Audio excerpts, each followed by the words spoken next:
ମୁଁ daily daily ଯୋଉ ଟେନସନରେ ରହୁଛି ତୁ ଜାଣିନୁ। ନାଇଁ ନାଇଁ ମତେ ଗୋଟେ ମାନେ ନା ନା ମତେ ଗୋଟେ ଜିନିଷ କହ, ମୁଁ ଯୋଉ ଡେଲି ଡେଲି ଟେନସନରେ ରହୁଛି ତୁ ଜାଣିନୁ। ସେଇ ଶୁଣୁ, ପଇସା ହିଁ ସବୁର ମୂଳ ମନ୍ତ୍ର। ପଇସା ଯଦି ନଥିବ ତୁ ଏଉଠୁ ପଳାଶୁଣି ବି ଯାଇପାରିବୁନି। ବୋଉ ମତେ ଗୋଟେ ଜିନିଷ କହିଲା, ସେ ଗୋଟେ ବୋଉଟା ଯାଇଥିଲା ସକାଳୁ ଗଲାଣି, ତୁ ପୁଣି କ'ଣ ପାଇଁ ରାତିରେ ତାକୁ ଡାକୁଛୁ ଏଠି?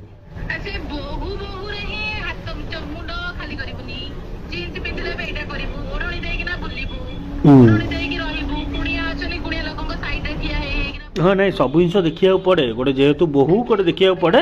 ତୁ ମାମାଙ୍କୁ ବି ପଚାରିବୁ, ସେ ମାମା ବି କହିବେ। ଶୁଣୁ ଶୁଣୁ ଶୁଣୁ, ତୁ ଭୁବନେଶ୍ୱର ବାହା ହ କି ଯୋଉଠି ବାହା ହ, ଗୋଟେ ଜିନିଷ ଯଦି ଯୋଉଟା ଅଛି ଟିପିକାଲ ଯୋଉଟା ନା ନା ଘରୁ ବାହାରିବା କଥା ନୁହଁ, ଯେହେତୁ ତୋର ଗୋଟେ ଶ୍ୱଶୁର ଅଛନ୍ତି।